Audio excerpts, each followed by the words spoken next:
Bismillahirrahmanirrahim. Assalamualaikum warahmatullahi wabarakatuh. Innal hamdalillah nahmaduhu wa nasta'inuhu wa nastaghfiruh wa na'udzu billahi min shururi anfusina wa min sayyiati a'malina. May yahdihillahu fala mudilla lahu wa may yudlil fala hadiya lahu. أشهد أن لا إله إلا الله وحده لا شريك له وأشهد أن محمدا عبده ورسوله لا نبي ولا رسول بعده. اللهم صل وسلم وبارك على نبينا محمد وعلى آله وأصحابه ومن تبعهم بإحسان إلى يوم القيامة. أما بعد. Hadirin dan hadirat, Bapak Ibu jamaah salat subuh yang mudah-mudahan senantiasa dirahmati Allah Subhanahu wa taala. Bersyukur kita kepada Allah dengan mengucapkan alhamdulillahirabbil alamin atas segala nikmat yang diberikan kepada kita semuanya. Alhamdulillah, sampai saat ini Allah masih menitipkan untuk kita semuanya nikmat-nikmatnya. Allah masih memberikan kepada kita semuanya nikmat sehat. Alhamdulillah. Allah juga masih memberikan kepada kita semuanya nikmat sempat, nikmat usia, di mana alhamdulillah kita bisa melaksanakan ibadah-ibadah pada bulan yang mulia ini. Sampai saat ini kita sudah masuk pada hari ke-27 ya Bapak Ibu. Tadi malam adalah malam 27. Alhamdulillah. Tentunya banyak aktivitas ibadah yang sudah kita lalui pada bulan utama ini. Kita banyak berharap mudah-mudahan amal-amal kita diterima oleh Allah Subhanahu wa taala. Dan di penghujung Ramadan, di mana hanya beberapa hari saja tersisa dari bulan yang mulia ini, jangan sampai kita mengendorkan amal-amal kita Bapak Ibu. Bahkan para ulama itu memberikan contoh bagaimana seorang muslim bermuamalah, berinteraksi dengan bulan Ramadan. Mereka memberikan perumpamaan seperti kuda pacu. Semakin mendekati garis finish, semakin betul-betul mengeluarkan seluruh kemampuannya untuk tiba pada garis finish. Sehingga Syekhul Islam mengatakan, al-ibratu bi kamalin nihayat la bi naqsil bidayat. Nilai kita itu Bapak Ibu adalah kesempurnaan di penghujungnya, bukan kecacatan di permulaannya. Jadi masih ada waktu beberapa hari, mudah-mudahan kita mampu betul-betul istiqomah bahkan menambah amal-amal kita. Dan itu sebagai salah satu bukti kita berhasil mendapatkan yang terbaik pada bulan Ramadan ini.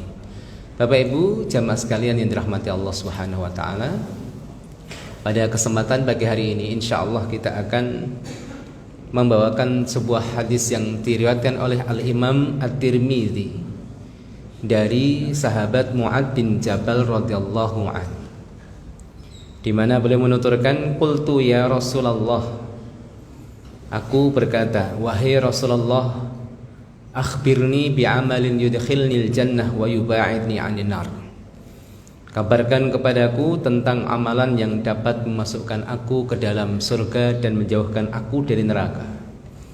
Qala, kemudian Rasulullah sallallahu alaihi wasallam menjawab, laqad sa'alta 'an 'azim. Sungguh kamu telah bertanya tentang sesuatu yang besar. Wa innahu layasirun 'ala man yassarallahu 'alaihi. Dan sungguh yang demikian itu mudah bagi siapapun yang Allah mudahkan untuknya. Di awal hadis ini Bapak Ibu yang dirahmati Allah memberikan kepada kita beberapa faedah ataupun pelajaran.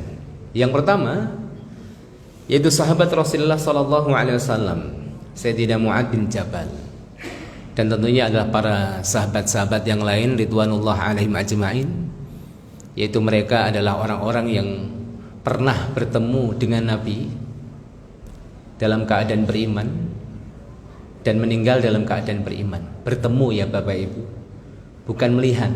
Karena ada sebagian ulama mendefinisikan sahabat itu dengan ru'yah, dengan penglihatan. Siapapun yang pernah melihat Nabi, namun ya definisi dengan ungkapan al-luqi awil liqa, pertemuan, ini lebih mendalam.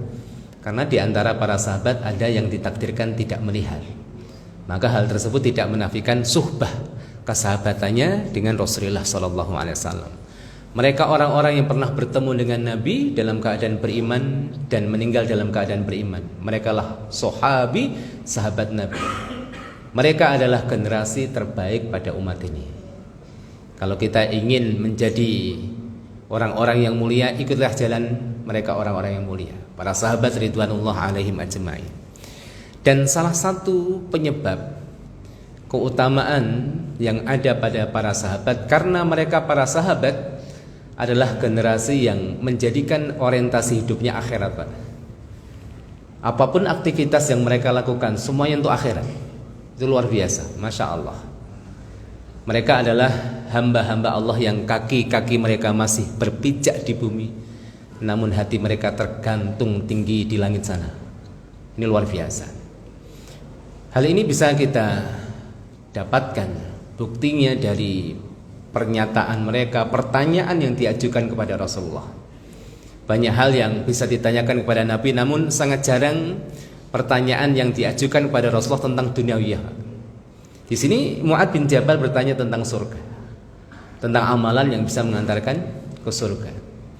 Ada sahabat yang lain datang kepada Nabi bertanya, wahai Rasulullah, amal apakah yang paling disukai, dicintai oleh Allah? Ada yang tanya juga kepada Rasulullah, wahai Rasulullah, siapakah orang yang paling dicintai oleh Allah? Orientasinya seperti itu Bapak Ibu, Masya Allah. Ya, sekali lagi jarang sekali mereka bertanya kepada Rasulullah tentang duniawiyah. Bahkan disebutkan dalam sebuah hadis yang sahih, di mana para sahabat Ansor mendatangi Rasulullah SAW dan menyampaikan permasalahannya. Wahai Rasulullah, sungguh berat bagi kami menyirami tanaman-tanaman kami. Mereka para petani, para pekebun Bapak Ibu, kaum Ansor ya. Kalau kaum Muhajirin, kebanyakan mereka adalah para pedagang. Kaum Ansor para petani. Sungguh berat bagi kami menyirami tanaman-tanaman kami, wahai Rasulullah. Ya, mereka hidup di Jazirah Arab, jarang hujan, Pak. Maka kalau mereka mendapatkan hujan itu seperti anak kecil, senang hujan-hujanan, Masya Allah. Kita heran. Ya wajar Bapak Ibu, kalau kita melihat hujan ya biasa saja, air melimpah di mana-mana kan gitu, Masya Allah. Mereka merasa berat. Akhirnya mereka mengatakan, ya Rasulullah, mohonkan kepada Allah bagi kami sungai-sungai yang mengalir, hingga memudahkan kami untuk menyirami tanaman-tanaman kami. Kemudian Rasulullah SAW berikan respon, Masya Allah, respon yang luar biasa. Beliau mengatakan, tidaklah hari ini kalian meminta kepadaku satu hajat, satu permintaan, apapun itu, tidak dibatasi Pak, mau dunyawiyah mau ukhrawiyah, apapun itu, tidaklah kalian meminta kepadaku satu hajat hari ini kecuali Allah akan mengabulkannya. Kemudian para sahabat Ansor berkumpul dan mendatangi Rasulullah. Setelah itu mereka mengatakan, wahai Rasulullah, kami tidak jadi meminta sungai-sungai yang mengalir ya Rasulullah. Itu memang penting. Ya, itu memang penting bagi kami. Tapi kami nggak jadi minta itu. Kami mohon kepada Engkau ya Rasulullah, mintakan ampunan kepada Allah atas kami. Minta ampunan Pak. Padahal diberikan kesempatan. Para ulama menjelaskan, apakah kemudian mereka dilarang untuk melanjutkan permintaan mereka? Enggak ada larangan. Atau minta yang lain, ini kesempatan luar biasa. Masya Allah. Ya, kalau bapak-bapak di sini ditawari sama Rasul satu permintaan, minta apa Pak? Ya, jangan-jangan mintanya yang aneh-aneh kan gitu. Ini para sahabat, Masya Allah, para sahabat Ansor. Akhirnya Rasulullah SAW mengangkat kedua tangannya dan berdoa, Allahumma gfir lil Ansor wali abna'il Ansor wali abna'i abna'il Ansor. Ya Allah, ampunilah mereka dosa-dosa orang-orang Ansor dan dosa-dosa anak-anak serta cucu mereka. Masya Allah. Ya, ini keutamaan mereka luar biasa. Sehingga ini menjadi inspirasi kita Bapak Ibu, umat akhir zaman. Kalau ingin menjadi umat yang baik, ikutlah jalan mereka, orang-orang terbaik. Kita tidak dilarang sibuk dengan dunia. Yang dilarang apa-apa? Kesibukan kita akan dunia, lupa akan akhirat. Jadi Masya Allah, mungkin hari ini ada sebagian saudara kita tidak bisa i'tikaf kan gitu kan. Tapi bukan berarti kemudian meninggalkan ibadah kepada Allah. Tidak demikian prinsipnya. Tidak seperti itu. Sibuk dengan dunia, namun tidak menjadikan mereka lupa akan akhirat, lupa akan kewajibannya, lupa akan perintah-perintah Allah Subhanahu wa ta'ala. Karena para sahabat di antara mereka ya ada ya ulamanya, ada para pedagangnya seperti itu. Tapi hal tersebut tidak menjadikan mereka lupa akan orientasi inti mereka, yaitu kehidupan kampung akhirat yang menjadi masa depan hakiki mereka. Barakallahu fikum Bapak Ibu yang dirahmati Allah Subhanahu wa taala. Kemudian awal hadis ini juga memberikan pelajaran kepada kita bahwasanya jalan menuju surga yang betul-betul dijamin keabsahannya adalah jalan yang ditunjukkan oleh Rasulullah Sallallahu Alaihi Wasallam. Makanya mereka tanya kepada Rasulullah. Jadi hal yang baik dalam pandangan agama itu adalah apa-apa yang disampaikan oleh nas Bapak Ibu, oleh Allah dalam Al-Quran dan oleh Rasulullah dalam hadis-hadisnya. Ini penting sebagai catatan kita-kita yang hidup di akhir zaman. Bagaimana teknologi luar biasa hari ini, sangat mudah kita mengakses informasi Pak. Dan banyak yang masuk ke kita.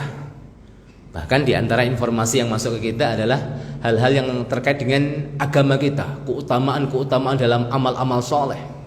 Masya Allah. Dan tidak sedikit informasi yang masuk ke kita itu tidak bisa dipertanggungjawabkan. Walaupun tujuan orang yang mungkin membuat, men-share itu untuk motivasi kaum muslimin, namun hal tersebut tidak dibenarkan dalam syariat. Kalau kita bicara tentang hadis maudhu', hadis maudhu' ya Pak, maudhu' itu hadis yang dipalsukan. Dikatakan hadis tapi bukan hadis, kemudian dinisbatkan kepada Nabi. Ini jadi masalah. Maka hadis maudhu' itu aslinya bukan hadis Pak. Karena hadis itu ya perkataan, perbuatan, dan kebijaksanaan Nabi, keputusan Nabi. Tapi ini sama sekali tidak ada hubungan dengan Nabi. Dan di antara motivasinya apa Bapak Ibu? Memberikan semangat untuk ibadah. Akhirnya membuat hadis-hadis palsu, hadis maudhu'. Dan hadis maudhu' ini berbeda dengan hadis dhaif. Ini perlu kita paham Bapak Ibu. Kalau hadis dhaif, hadis lemah. Karena beberapa sebab, dan kadang bisa dipakai ya dengan beberapa syarat. Tapi kalau maudhu' palsu tidak boleh dipakai. Walaupun tujuannya baik Pak. Tujuannya baik. Karena memang motivasinya lain-lain. Ada yang kemudian meletakkan, mengarang hadis palsu untuk kepentingan ekonomi, ya, kepentingan duniawiyah. Para pedagang buat satu ucapan dinisbatan pada Nabi agar dagangannya laris. Maka Bapak Ibu mungkin pernah mendengar ya, disampaikan oleh Ustadz, ada sebuah hadis al-badinjanu dawa'un likulida. Terong itu obat dari segala penyakit. Wah, ini jangan-jangan yang buat adalah para pedagang terong kan gitu. Motivasinya macam-macam, termasuk tadi menyemangati orang untuk ibadah. Sehingga saya dapatkan bahkan keluar dari lisan sebagian para da'i lah gitu ya Pak. Misalnya ungkapan barang siapa yang bercanda 1 jam dengan istrinya, maka seakan-akan ia mendapatkan pahala sholat 1000 rakaat. Wah, semangat banget ya. Luar biasa. Masya Allah, motivasinya bagus karena mencandai istri, menjadikan istri senyum, anak-anak kita bahagia. Apakah itu tidak ibadah? Itu ibadah. Tapi kita nggak hajat harus mendefinisikan, mengatakan secara definitif pahalanya ini dan itu. Ya, kalau kita mengatakan membaca Al-Quran, Masya Allah ini keutamaan luar biasa, nggak boleh mengatakan pahalanya ini dan ini kecuali ada dalilnya. Misalnya surat Al-Ikhlas ya Pak. Orang yang membaca surat Al-Ikhlas sekali saja, maka pahalanya seperti orang yang mengkhatamkan sepertiga Al-Quran. Hadisnya sahih. Yang membaca Al-Kafirun, hadisnya sahih, maka seperti orang yang mengkhatamkan 1/4 Al-Quran. Makanya Bapak Ibu kalau dalam sehari membaca Al-Kafirun 4 kali, Al-Ikhlas 3 kali, itu dianggap khatam 2 kali Pak. Masya Allah. Tapi dianggap khatam Dianggap khatam ya Bapak Ibu, mendapatkan pahalanya. Bukan khatam menurut istilah mereka para pembaca Al-Quran, bukan Pak. Makanya kalau orang mengatakan saya bernazar, ya, kalau saya mendapatkan ini atau sesuatu yang ia inginkan, ia mengatakan saya bernazar ingin menghatamkan Al-Quran, maka yang dimaksud khatam di sini membaca dari Alif Lam Mim surah Al-Baqarah sampai An-Nas. Bukan kemudian dia nazar, berhasil apa yang diinginkan, kemudian dia baca Al-Ikhlas 3 kali. Ini modus namanya. Pahalanya ya senilai ya Pak, tapi tidak ya masuk dalam kategori menghatamkan Al-Quran. Seperti ini Bapak Ibu. Barakallahu fikum. Hati-hati, karena sungguh jalan yang menuju surga adalah jalan yang ditunjukkan oleh syariat, yang bahwa syariat ini adalah Nabi kita Muhammad sallallahu alaihi wasallam. Boleh semangat, tapi hati-hati sekali. Dan para ulama hadis pada zaman dahulu itu memberikan nasihat, Pak. Kalau mendapatkan sesuatu yang dikatakan hadis dan kemudian isinya agak unik, maka perlu dipertanyakan malah, Pak. Ya. Kalau kita kan lain nih, kalau ada suatu hadis yang isinya biasa-biasa saja, malas share kan gitu, Pak. Tapi kalau isinya agak menarik, ini aneh nih. Ada suatu kisah, ada apa? Langsung kita semangat. Padahal itu adalah salah satu indikasi hadis tersebut bisa jadi bermasalah. Ya kan pernah terjadi beberapa saat ya atau beberapa tahun yang lalu, bagaimana hebohnya tentang munculnya Dajjal, munculnya dukhon asap yang memenuhi bumi selama berapa puluh hari. Ya, jarang yang bisa selamat dari ujian Allah ini. Salah satu tandanya ada suara keras yang terjadi di tengah-tengah bulan suci Ramadan. Masing-masing menunggu nih kapan suara kerasnya. Alhamdulillah nggak ada, Pak. Ternyata hadisnya bermasalah. Ya, karena terkadang kalau orang bicara tentang akhir zaman itu ya semangat namun tidak memperhatikan kaidah-kaidahnya. Yang pertama jelas pastikan hadisnya sahih ya, Pak. Hadisnya sahih. Yang kedua kalau hadisnya sahih, jangan terlalu definitif mengaitkan satu hadis dengan satu masa tertentu ya, yang kemudian yang memastikan. Ini jadi masalah. Ya, pernah saya sampaikan kepada Bapak Ibu di mana 2019 ya, Pak. Itu kemaraunya cukup panjang. Ya. Bahkan sebagian orang mengatakan Dajjal itu muncul diawali dengan 3 tahun masa kekeringan, 3 tahun. Ini kalau dihitung berarti 2019, 2020, 2021 ini kemungkinan nih. Ini muncul Dajjal. Banyak chatting masuk ke saya. Ya para umat, Ustaz ini benar 2021 muncul Dajjal nih. Wallahu alam kan gitu, Pak. Ya. Wallahu alam. Kan itu. Akhirnya tahun 2020 Januari banjir besar, Pak. Enggak jadi Dajjal muncul kan gitu. Ya, karena penting juga memahami akhir zaman itu ibarat puzzle yang harus kita satukan ya, Pak, urutan. Jadi Dajjal tidak akan muncul menampakkan dirinya dikenal oleh orang. Dajjal benar-benar Dajjal Bapak Ibu sebelum munculnya Imam Mahdi dulu, itu urutannya. Ya. Ya'juj dan Ma'juj masih jauh. Ya'juj dan Ma'juj itu muncul setelah turunnya Nabi Isa dan terbunuhnya Dajjal. Itu urutannya seperti itu. Jadi ini penting memahami satu bagian syariat, apalagi terkait dengan khabar informasi yang terjadi di masa-masa yang akan datang. Barakallahu fikum Bapak Ibu yang dirahmati Allah. Intinya apa? Terkait dengan informasi yang orang mengaitkan dengan urusan agama, jangan sampai orang mengatakan sesuatu dalam syariat kecuali betul-betul berdasarkan petunjuk Rasulullah sallallahu alaihi wasallam. Boleh menyemangati orang, tapi jangan sampai kita ya secara definitif menyebutkan hal-hal yang tidak berdasar. Tapi kalau misalnya ini beda, Pak. Misalnya gini, kamu hari ini membaca Al-Fatihah ya. Tiap hari Al-Fatihah 10 kali di pagi hari, mudah-mudahan rezeki kamu lancar. Itu beda, itu bukan ngarang, tapi bertawasul dengan bacaan Al-Fatihah. Paham ya, Pak? Bedanya paham ya? Jangan sampai salah paham. Kamu ngarang-ngarang. Enggak, kalau orang mengatakan pada siapapun yang membaca Al-Fatihah 7 kali di jam 7, maka jodohnya cepat. Ini bapak-bapak dah ada jodoh bacanya Al-Fatihah terus ya, kan gitu. Al-Fatihah 7 kali 10 kali jam 7, ini jadi masalah. Ada dasarnya enggak? Kalau enggak ada jangan ngarang. Tapi boleh orang bacalah Al-Fatihah. Misal gurunya nasihati muridnya, "Nak, kamu nanti coba wirid membaca Al-Fatihah 10 kali." Itu terah gurunya. Mau 15 kali juga boleh. Sebagai tahap riyadhah latihan. Mudah-mudahan kamu dilancarkan rizkinya. Artinya tawasul dengan surat Al-Fatihah itu boleh, Bapak Ibu. Tapi kalau secara definitif menyebutkan keutamaan baca ini dan ini sekian kali, keutamanya ini, hati-hati. Kalau tidak ada syariat berarti Anda ingin menandingi ya Rasulullah SAW. Dan dosanya besar, Pak. Mengutip satu perkataan dan disebutkan pada Nabi, kata Rasulullah, "Falyatabawwa maq'adahu minan nar." Siap-siap saja ia mengambil tempatnya di neraka. Hati-hati Bapak Ibu.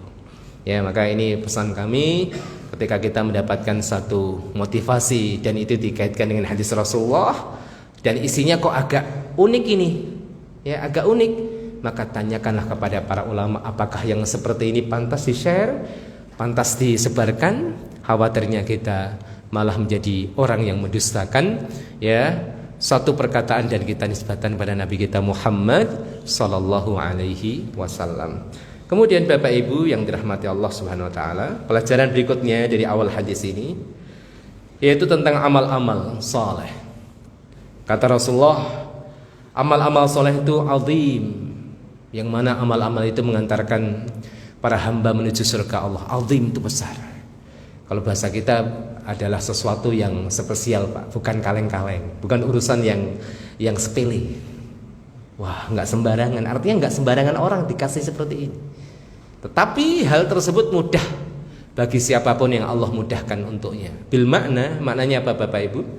Amal-amal saleh yang kita lakukan itu betul-betul semata-mata pertolongan dari Allah.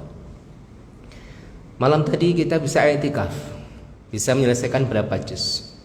Tarawih alhamdulillah, salat malam alhamdulillah. Apa yang terbetik di hati kita, Pak? Apa kemudian gua gitu loh, kamu mah nggak bisa i'tikaf nih ya, ini hati-hati. Kalau orang yang paham prinsipnya, dia akan mengucapkan alhamdulillah, terima kasih ya Allah. Setelah terima kasih memelas ya Allah, terima ya Allah, karena dia paham Allah nggak butuh amal dia. Kemudian kalau kita banyak ibadah kemudian Allah tambah keren gitu kan, enggak Pak. Ya Allah tetap dengan kekerenannya, keagungannya, walaupun semua hamba kufur sekalipun.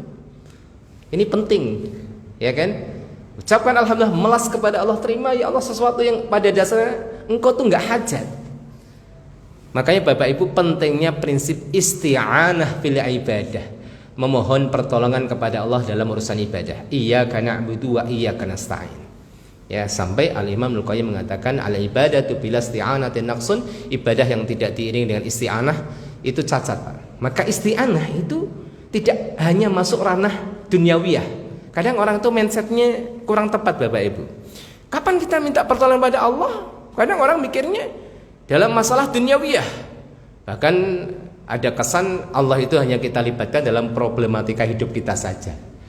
Ya boleh kita minta pada Allah, tapi terkadang kita sedikit zikirnya. Maka bedakan antara zikir dan doa. Zikir itu mengingat itu bagian daripada memuji. Kalau doa itu adalah tolab, as-su'al, minta. Pertanyaannya, mana yang lebih utama antara memuji dengan meminta, Pak? Yang lebih utama memuji. Makanya iyyaka na'budu wa iyyaka nasta'in, banyak para ulama mengatakan ibadah ini adalah hak Allah meminta hak hamba. Maka ibadah didulukan, bukan iyyaka nasta'in wa iyyaka na'bud, enggak. Tapi ayatnya iyyaka na'bud wa iyyaka nasta'in. Masya Allah. Tapi pada kalau fikum Bapak Ibu dirahmati Allah, jadi isti'anah di sini pertama jelas dalam urusan dunyawiyah. Sehingga salah satu syariat yang mana mayoritas para ulama mengatakan sunnah, ajma'atil ummah, para ulama itu sepakat akan kesunahan mengucapkan bismillah di awal setiap aktivitas kita. Sunnah. Walaupun sebagian ulama mengatakan wajib di beberapa aktivitas, misalnya menyembelih binatang. Ya, sebagian ulama mengatakan wajib. Dalam mazhab Syafi'i enggak wajib, Pak. Jadi kalau nyembelih, kalau bukan lupa ya, memang sengaja ya. Kalau lupa lain lagi. Sengaja enggak menyebut bismillah, itu menurut sebagian ulama enggak masalah karena sunnah. Yang jadi masalah ketika nyebut nama selain Allah. Demi Mbah Fulan yang bahu rekso pulau ini, wah itu bahaya. Ya. Jadi Bismillah di antara maknanya adalah lil isti'anah. Bapak Ibu, bismillah itu terdiri dari ba. Itu kalau kita terjemahkan secara harfiah artinya dengan. Ismi, nama, menyebut nama. Ya Allah, nama Allah. Ba di situ sebagian ulama fungsinya adalah untuk memohon pertolongan. Sehingga Bapak Ibu kalau misalnya pergi kemana, ke kantornya, ya pergi suatu tempat, Bapak Ibu memulai dengan bismillah. Itu adalah singkatan dari kepanjangan kata ya Allah, aku mohon pertolongan dengan menyebut nama-namamu agar engkau mudahkan urusanku. Itu panjang banget. Singkatnya bismillah. Sempurnanya bismillahirrahmanirrahim, itu sempurna. Walaupun sebagian membedakan Pak antara tasmiyah dengan basmalah.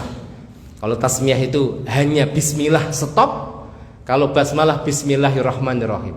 Namun mayoritas para ulama mengatakan sama, tasmiyah dan basmalah itu sama. Cuma ada ungkapan yang sifatnya minimalis, bismillah saja. Sempurnanya bismillahirrahmanirrahim. Ada hadis, la wudu'a liman lam yusammillah. Tidak dianggap sempurna wudu seseorang ketika dia tidak tasmiyah menyebut nama Allah. Ya, mengucapkan bismillah. Al-Imam An-Nawawi mengatakan ini adalah lafal minimalis. Kalau ia sempurnakan dengan Ar-Rahman Ar-Rahim itu afdal. Mau makan bismillah, tapi kalau disempurnakan Ar-Rahman Ar-Rahim afdal. Karena sebagian orang kadang memahami tidak komprehensif, Pak. Sunnahnya itu bismillah. Kalau kamu mengucapkan bismillahirrahmanirrahim sebelum makan bid'ah. Nah, itu enggak merujuk pada penjelasan para ulama. Ya, Bapak Ibu, saya pun dulu gitu kan gitu. Tapi ngaji referensi, tanya kepada alim. Ya, ternyata para ulama tidak seperti itu penjelasannya. Boleh bismillah, boleh tambahi ar-Rahman ar-Rahim. Kecuali ketika menyembelih binatang ya, Pak. Menyembelih binatang itu bismillah saja. Jangan tambah ar-Rahman ar-Rahim. Kenapa, Pak? Ya, karena memang ar-Rahman dan ar-Rahim itu enggak sinkron dengan aktivitas yang ia akan lakukan. Ar-Rahman ar-Rahim artinya apa, Pak? Yang Maha Pengasih, Maha Penyayang. Kalau diucapkan udah nyembelih, nanti binatangnya, hewannya merasa kena prank kan gitu. Loh, Ar-Rahman Ar-Rahim kok disembelih kan gitu. Makanya hanya bismillah kalau di hari Id ditambah Allahu Akbar. Ada surat dalam Al-Qur'an yang awal suratnya dilarang kita mengucapkan bismillah, surat At-Taubah. Kenapa, Pak? Sebagian ulama mengatakan At-Taubah ini identik dengan surat sebelumnya Al-Anfal, maka aslinya satu surat itu. Ya, aslinya satu surat. Enggak dua surat. Sebagian sahabat, oh itu dua surat. Sebagian mengatakan satu surat. Ya udahlah, dipisah dua surat, tapi tetap jangan pakai bismillah ya. Paham ya, Pak? Titik perbedaannya. Yang paling penting itu cari solusi. Bapak Ibu enggak usah gontok-gontokan, masalah tetap ada. Sejak zaman Nabi sampai hari kiamat tetap ada. Kalau fokusnya hanya masalah enggak rampung, umat Islam itu sudah banyak musuhnya, jangan perbanyak musuhnya lagi. Ya, sudah banyak problem, jangan dibanyak dan banyak problemnya lagi kan gitu. Maka kan ini sudah terjadi sampai Al-Anfal At-Taubah itu, At-Taubah dan Al-Anfal ini ada diskusi luar biasa. Yang mengatakan dua surat nggak mau juga, mengatakan dua surat. Yang mengatakan itu satu surat. Al-Anfal At-Taubah satu surat. Yang ini nggak mau, dah kata yang ketiga solusi, udah tetap dibuat dua surat. Namun jangan pakai bismillah ketika membaca awal At-Taubah. Sebagian ulama mengatakan yaitu dua surat, tidak disebut bismillah di awal surat At-Taubah karena awal ayat itu Bapak Ibu isinya tentang bagaimana Allah dan Rasul berlepas diri, mengumumkan ya pelepasan diri Allah dan diri Rasulnya terhadap orang-orang musyrik, dan itu enggak relevan dengan makna bismillahirrahmanirrahim. Maka sebagian ulama mengatakan ketika membaca tengah-tengah ayat boleh-boleh saja, walaupun kesunahan membaca bismillah itu aslinya di awal surat ya, Pak. Tapi bukan berarti nggak boleh. Misalnya buka surat Taubah di tengah-tengahnya, bolehkah mengucapkan basmalah di awal pembacaannya? Para ulama mengatakan boleh. Seperti itu Bapak Ibu. Barakallahu fikum, Bapak Ibu dirahmati Allah. Kemudian ya, ini terkait dengan urusan duniawiyah, sedangkan urusan ukhrawiyah ini lebih penting Bapak Ibu. Makanya sebelum kita melakukan aktivitas ubudiyah kita, hal yang paling penting adalah kita mohon pertolongan kepada Allah. Jangan menjadi hamba yang sombong. Sampai kalau kita bisa melakukan suatu amal ibadah, maka kita sadar bahwa itu betul-betul murni pertolongan Allah. Sehingga kalau orang itu muji kita, Pak, ini kadang pujian itu racun ya, Pak. Oh antum Masya Allah di sela-sela kesibukan antum masih bisa i'tikaf, masih bisa ini, Masya Allah. Wah itu awalnya sudah ikhlas bener, gara-gara pujian itu kadang-kadang goyang kanan goyang kiri ini kan gitu kan. Akhirnya nggak ingat ya bahwa itu adalah pertolongan Allah. Makanya ketika banyak pujian mengarah pada kita, segerakan hati kita dan lisan kita untuk memuji Allah, zat yang maha berhak untuk dipuji. Jangan puji diri kita. Orang muji ya silahkan, tapi kita sadar bahwasanya yang berhak dipuji adalah Allah Subhanahu wa taala. Di sini Bapak Ibu. Maka sungguh amal-amal soleh itu bukan sesuatu yang sepele luar biasa. Itu adalah pertolongan Allah Subhanahu wa taala. Sungguh berat kecuali bagi mereka yang Allah mudahkan untuknya. Barakallahu fikum Bapak Ibu yang dirahmati Allah Subhanahu wa taala. Kemudian Rasulullah sallallahu alaihi wasallam melanjutkan sabdanya, "Ta'budullaha la tusyriku bihi syai'a wa tuqimus salata wa tu'tiz zakata wa tasumu ramadan wa tahujjul baita." Kamu menyembah Allah tidak menyekutukannya dengan sesuatu apapun, menegakkan salat, menunaikan zakat, puasa pada bulan Ramadan dan haji ke Baitullah. Ini maknanya apa Bapak Ibu? Di antara banyak amal-amal soleh, ini adalah induk daripada amal soleh. Induknya. Ya, pertama tauhid jelas. Kedua, sholat yang dimasukkan sholat di sini sholat 5 waktu.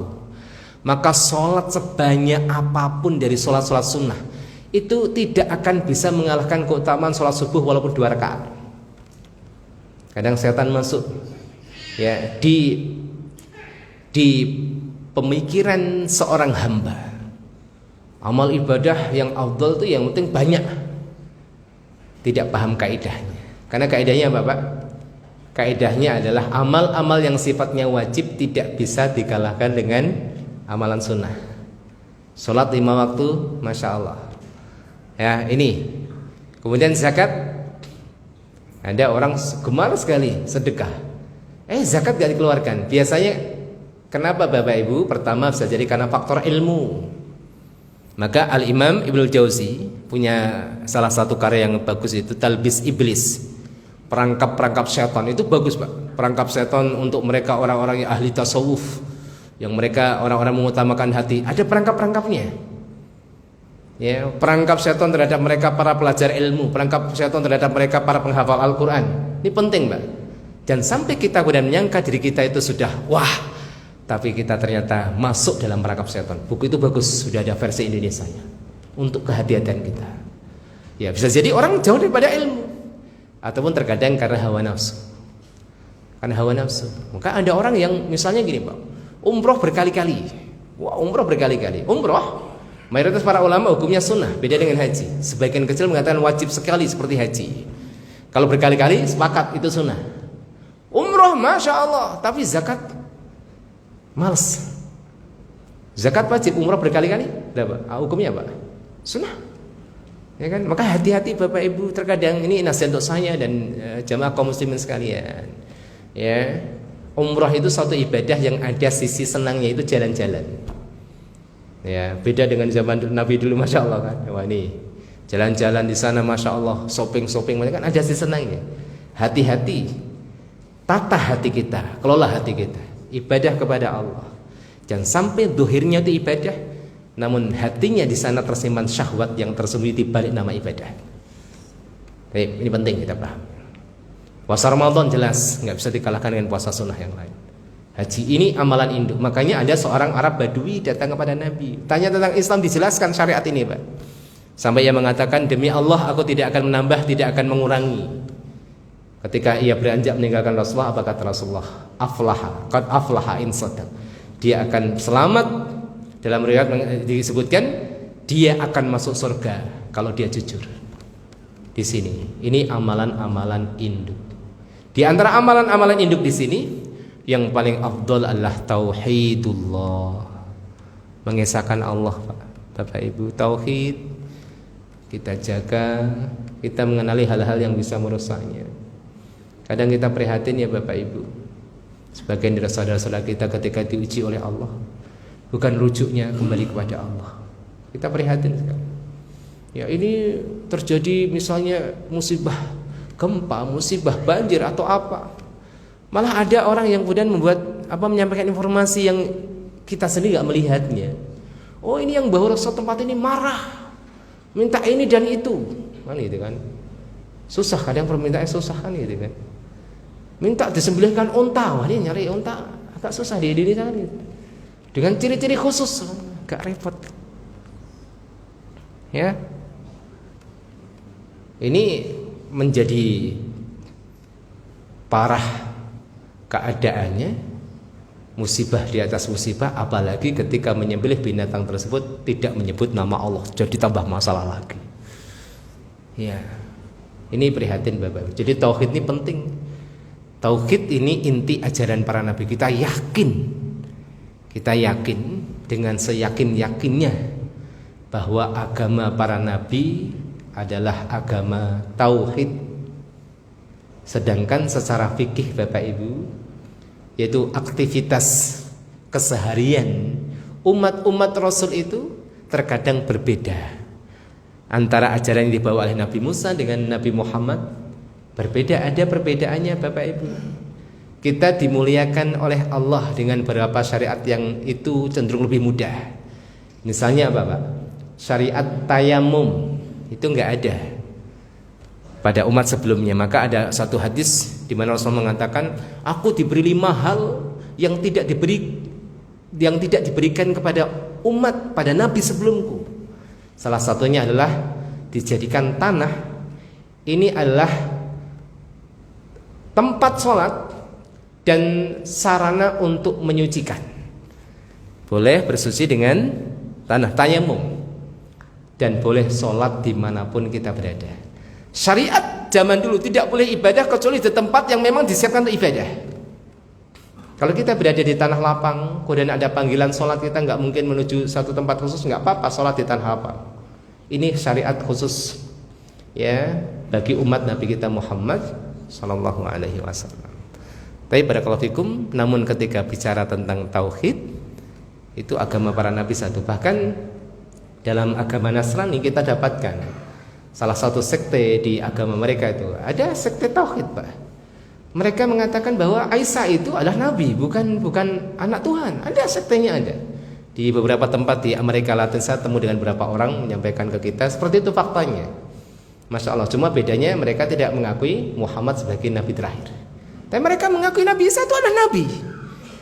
Ya, itu ada sekte dalam agama Nasrani sendiri.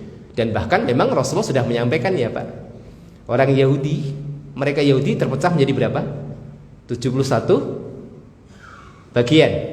Nasrani 72 bagian. Yang paling banyak ini nih umat Islam. Ya, 73. Ya, hari rayanya beda kan gitu ya. Ya enggak apa-apa kalau hari raya berbeda dengan metodologi ya hisab atau apa, itu udah klasik ya, Pak. Tapi kalau bedanya sampai berapa hari agak aneh. Ya agak aneh. Tapi kalau bedanya antara misalnya ormas saudara-saudara kita Muhammadiyah dengan ormas yang lain, ya, dengan misalnya pemerintah, ya ini kita bukan kaitan dengan pemerintah, tapi metodologi aja, Pak. Metodologi kadang-kadang, misalnya, saya ini oposisi Ustaz, apapun yang disampaikan pemerintah pokoknya harus beda, bukan hanya politik. Pemerintah puasa hari Senin, saya hari ini, enggak seperti itu aslinya. Maksudnya perbedaan itu rujuk kepada syariat. Oh, saya mantap hisab Ustaz, ini loh dasarnya. Nggih, monggo. Oh, saya mantap ru'yat Ustaz. Bukan masalah lagi politik lagi kan gitu. Kalau oposisi pokoknya harus beda kan. Jadi agak sulit, Pak. Tidak seperti itu prinsip kita. Ya, tidak seperti itu prinsip kita. Karena ada sebagian orang yang semangat oposisi nih, Pak. Sampai ada temannya puasanya bareng dengan ditetapkan pemerintah. Antum nggak konsisten jadi oposisi kan? Nggak konsisten, bukan gitu, bukan ranahnya. Ya Masya Allah. Ya seperti itu, Masya Allah malah ya biasa sajalah. Mau dipaksa-paksa ya, Masya Allah ya sudahlah, memang seperti itu. Tapi kalau hari rayanya kok 3 hari sebelumnya itu agak aneh. Nah ditanya tokohnya kok bisa seperti itu lah, ngakunya telepon langsung sama Allah loh. Ya, saya wah, ini menarik sekali. Akhirnya komentar-komentar di medsos tuh, wah, kalau boleh bagi dong nomor teleponnya gitu kan. Kayaknya orang-orang yang banyak masalah itu pada meminta kontaknya Allah. Ini jadi ya Allah, bercandaan akhirnya, Pak. Ya saya juga yang seperti ini kok yang pengikutnya banyak. Zam-Zam, wah itu jadi terkenal. Kembali pada pembahasan kita. Jadi ada induk-induk amal. Jangan tertipu ya Pak. Rajin sedekah, zakat nggak pernah dihitung. Salah. Ada orang yang puasa rajin Pak. Rajin puasa 40 hari. Puasa nggak boleh makan apapun. Ya, puasa mutih. Kalau puasa mutihnya takut karena kolesterol nggak apa-apa sih Pak. Tapi kalau kemudian dia meyakini saya, antum mah puasa makanya sate, abdolan saya dong, saya makan nasi aja. Wah itu bahaya itu. Padahal boleh saja. Loh, antum mau puasa sahurnya nasi aja, bukannya puasa apa? Bukannya nasi putih aja. Oh dia mengatakan, ya saya menghindari ini Pak. Itu nggak apa-apa. Karena mubah-mubah saja makan sate Pak. Maksudnya sate kambing kan gitu, sate ini kan. Tapi kalau kemudian mendefinisikan barang siapa yang puasa tidak makan sate hanya nasi saja afdal, wah itu jadi masalah. Padahal bebas loh Pak. Jenengan itu buka puasa sahur pakai bakso mau pakai ini bebas, yang penting halal. Tapi kalau sudah sampai mendefinisikan, wah itu jadi masalah. Apalagi diembel-embeli, wah ini.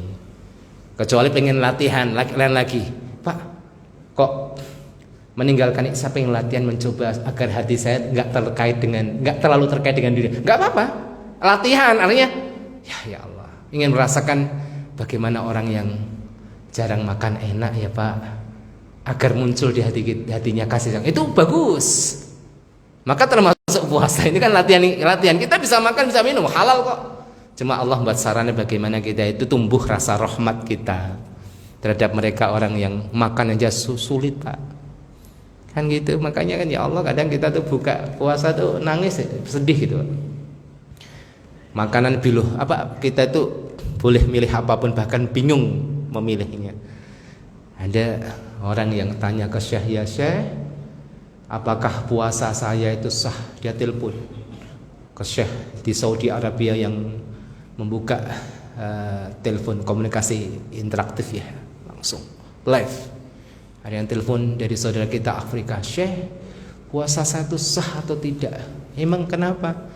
Karena saya sahurnya air putih, bukannya air putih. Sah nggak puasanya?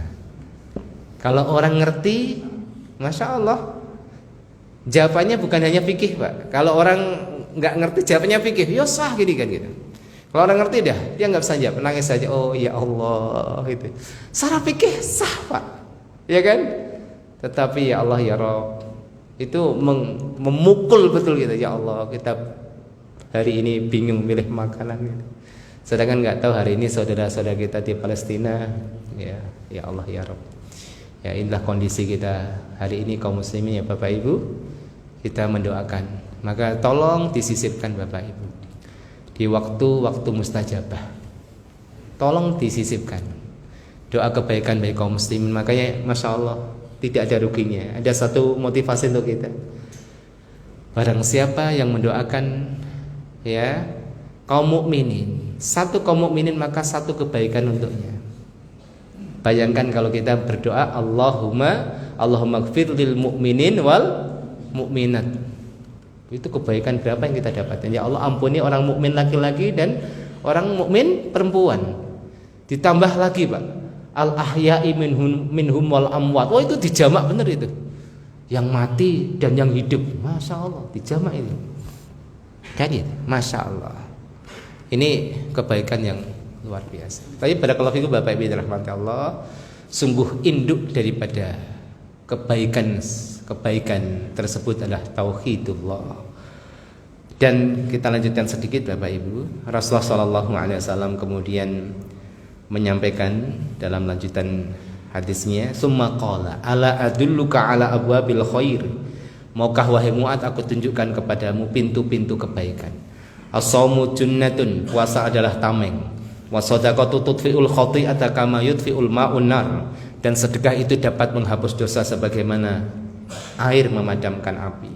Wa shalatul rajuli fi jawfil lail, dan salatnya seseorang di tengah malam.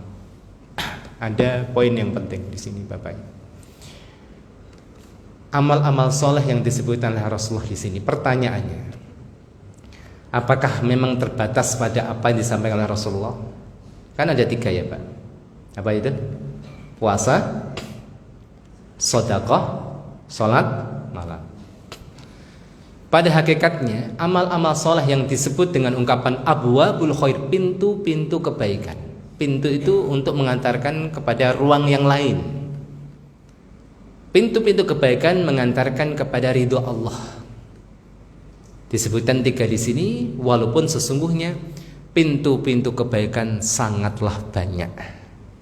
Tapi kenapa disebut 3 ini? Berarti yang 3 ini luar biasa. Sesuatu yang dijadikan ikon itu biasanya yang lebih menonjol daripada yang lain. Orang punya bisnis properti, seorang developer, ketika membuat klaster atau perumahan ya Pak, biasanya rumah contoh yang paling bagus, sehingga sebagian customer kecewa, ternyata rumahnya nggak seperti rumah contoh ya Pak. Sebagian. Maka sebagian ibadah ketika disebut satu bagian dari mana, maka bagian itu yang paling penting.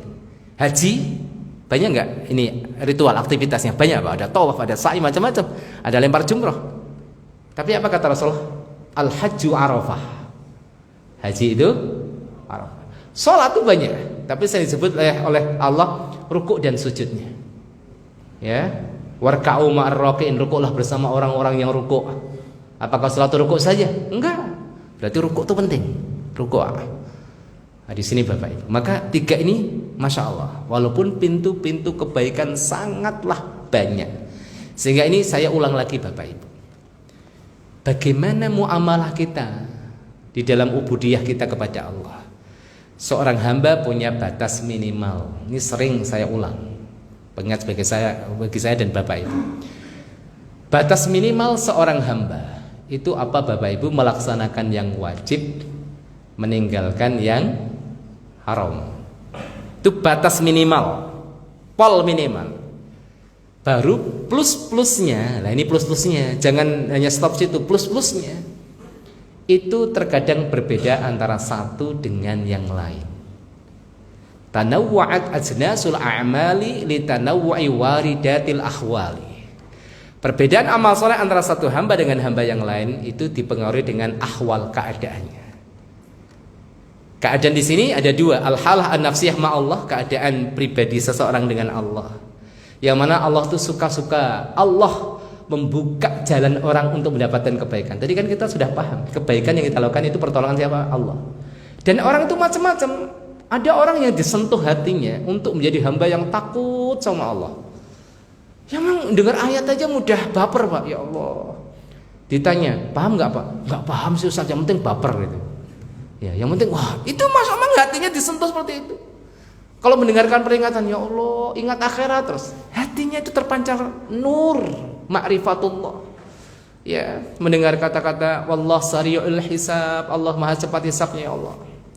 Ada orang yang kemudian Allah buka pintu melalui babus sedekah.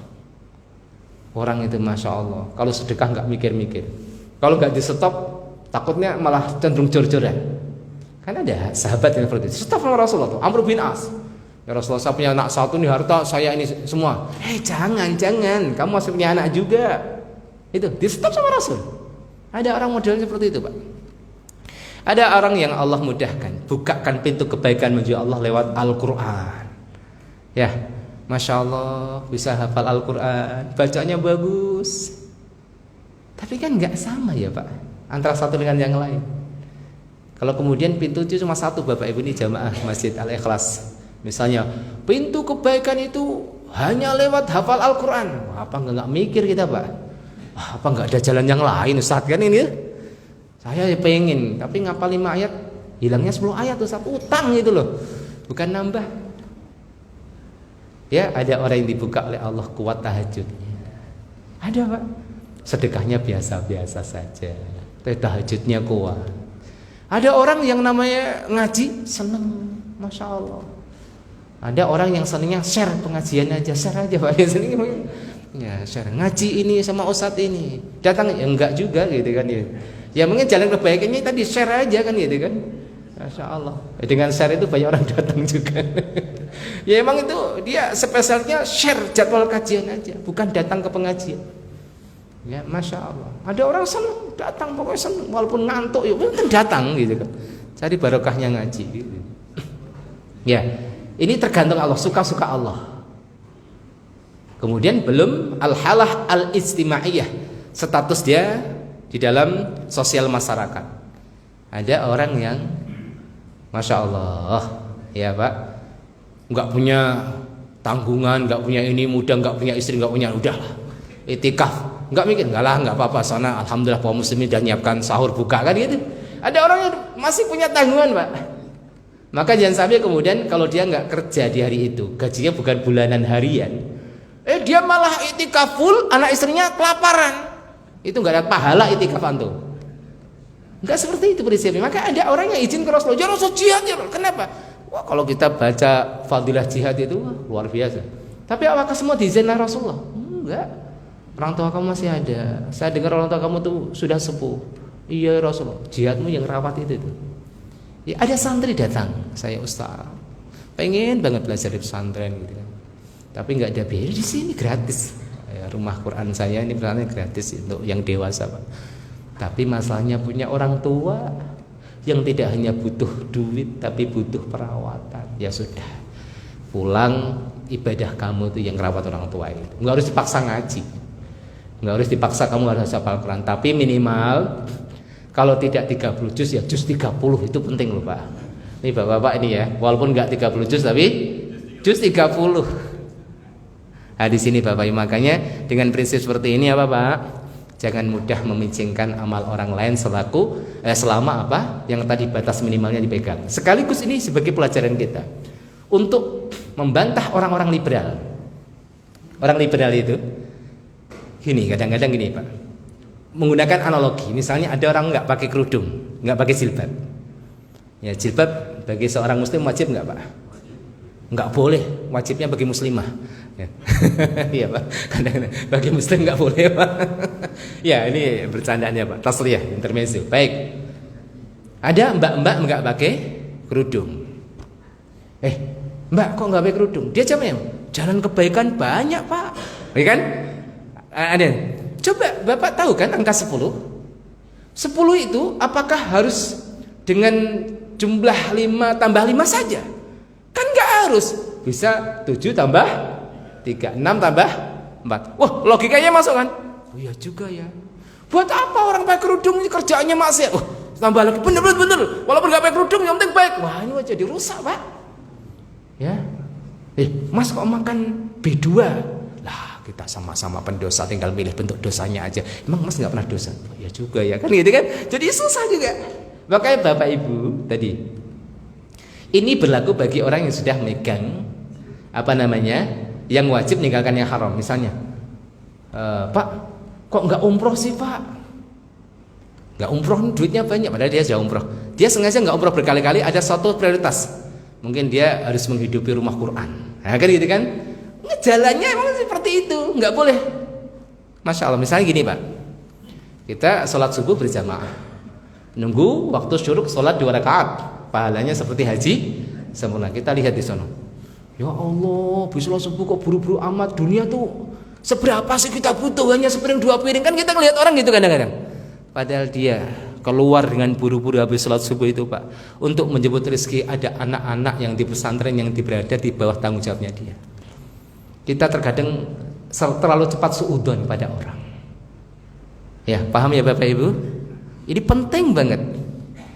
Sehingga kita fokus terhadap diri kita. Kita idealnya pengennya apa? Seperti Abu Bakar ya Pak. Ngajinya kenceng, sholatnya kenceng, sedekahnya kenceng. Lah kita siapa? Insan akhir zaman. Ya, insan akhir zaman. Pengennya gitu. Tapi kalau nggak bisa tadi minimal wajib kerjakan, yang haram tinggalkan, tambah plus-plus sesuai dengan potensi yang Anda mampu. Yang tidak mampu ambil sebagian, minimal sedikit. Yang tadi Pak, ya Ustaz saya nggak bisa ngapal Quran. Ya kalau nggak 30 juz 30. Saya nggak mampu sedekah Ustaz, saya 100.000 bisa nggak? Nggak mau, ya 1.000 aja. Seperti ini Pak, ngambil bagian-bagian yang kita tidak mampu sedikitnya, tapi ada potensi yang besar itu dimaksimalkan. Saya itu sedekahnya cuma senyum Ustaz, mampunya itu sudah perbanyak senyum aja Pak. Misalnya seperti itu ya, ini yang harus kita pahami agar kita menjadi orang yang lurus ya Pak, tidak termakan tadi orang-orang liberal tadi, jalan kebaikan banyak, tapi ternyata untuk melegalkan keharaman yang ia lakukan dengan meninggalkan yang wajib dan melanggar larangan Allah. Paham ya Pak? Maka sudah gak mempan lagi. Ada orang meninggalkan kewajiban, ditanya alasannya jalan kebaikan itu banyak. Jalan kebaikan itu banyak berlaku bagi orang yang sudah menjalankan kewajiban dan kemudian apa Pak? Meninggalkan yang haram. Baru jalan-jalan itu Anda pilih Pak. Anda pilih. Oh saya pilih jalan puasa, nanti dipanggil pintu royan kan gitu. Saya pengen jalan ini jalan sedekah, ada pintu sedekah. Seperti itu Bapak Ibu. Saya kira cukup Bapak Ibu.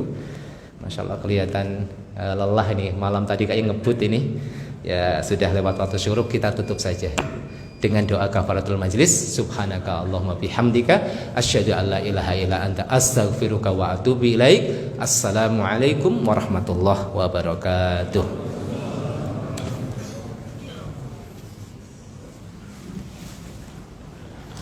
Masalah barakallahu fikum. Syukran Ustaz. Afwan Pak, barakallahu fikum.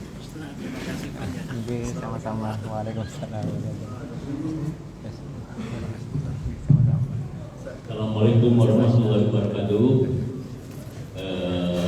Mengulang informasi tadi yang disampaikan terkait dengan